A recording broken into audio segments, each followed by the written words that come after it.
Okay, now what is your most embarrassing travel story? That is exactly what I'm gonna be sharing with you right now in this video. And this is actually a story I don't think I've ever shared on social media or in a video or on my blog at all. Hey, Jessie here from Jessie on a Journey, coming to you live from my apartment in New York City during quarantine. I've really been using this time to dive into creativity and my love of storytelling. I truly think that storytelling can be used as medicine. I find it so therapeutic, particularly during times like these. Now, before we dive into this video, I do want to direct your attention to the description of the video where I have shared a link to join my free Beyond the Guidebook newsletter. This is for people who really love to have meaningful, impactful, and different travel experiences. You'll also find a link to my free travel personality quiz where you'll answer a few short and fun questions, and the quiz will let you know your optimal trip experience based on your personality. So feel free to pause the video to go grab those, and when you're back, let's dive into the story. So the first time I really traveled solo was when I studied abroad in Sydney. This was the first time I ever went to an airport by myself, got on an airplane by myself, and landed in a city where I did not know a single other human being. So you can imagine how important it was to me to make friends.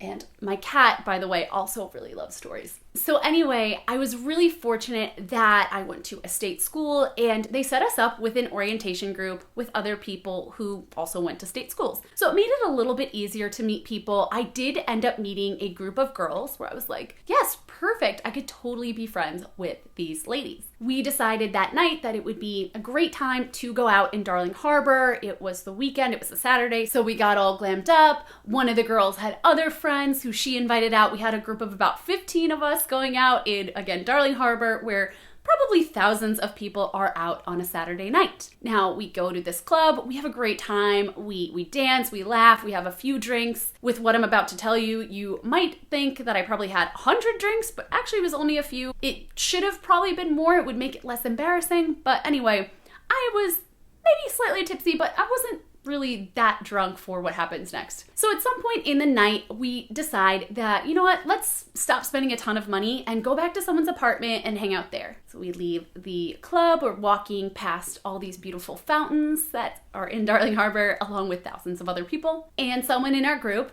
says, oh, wouldn't it be funny if someone fell in one of these fountains? And me, feeling jovial, like I've just made all these new friends, let's be funny, let's be silly, I decide to walk over to the fountain and jokingly put my toe in and wobble and kind of go, you mean like this? Totally joking, except that the joke turned into a reality as I then went, ah! And toppled into the fountain. Not only did I break my phone and my camera that were now soaked, I also almost drowned in 2 feet of water because my shame kept me from remembering how to actually stand up. This was really, really mortifying. Everyone was laughing at the time, but in my head, I'm like, oh my gosh, like these girls are never going to want to go out with me again. I am such a mess. Like, why would they want to go out with me again? So the night ends, I go back to my apartment with a smile, but also thinking like, okay, friendship over, time to kind of think about who else might want to be my friend. But what's funny is this actually ended up being something that kind of became a running joke in our group. It's still something that comes up when I see these ladies today. And it helped us make other friends. So my apartment in Sydney, it was university housing. I had 3 other roommates. And one of my roommates, this guy, had a bunch of friends over. Probably new friends that he had just met too.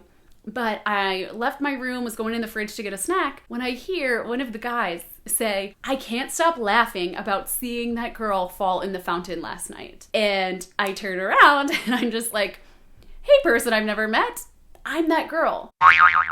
Pretty much from that moment on, we were all best friends. And like, I say that as a joke, but actually that really kind of was the icebreaker into these awesome friendships that we made with those guys, with the girls who did still want to hang out with me. And it ended up just being something that was super embarrassing in the moment, but was able to be a funny story later on. And you know what? I guess in the end, I am kind of glad it happened. It definitely was, an icebreaker in some way. But really, when you are traveling, the important thing is to just kind of roll with it. Things are gonna happen. You might fall in a fountain, or, you know, more likely maybe you'll lose your passport, or there might be some lost luggage or something. But if you can roll with those things, your experiences abroad and traveling domestically will just be so much better. All right, now I hope you enjoyed that story. If you feel up for it, I'd love if you could share your own embarrassing travel stories in the comments of this video. I know that you have them. And if you love travel as much as I do, make sure to hit subscribe and click that bell notification so you get notified when future travel videos publish. Happy trails!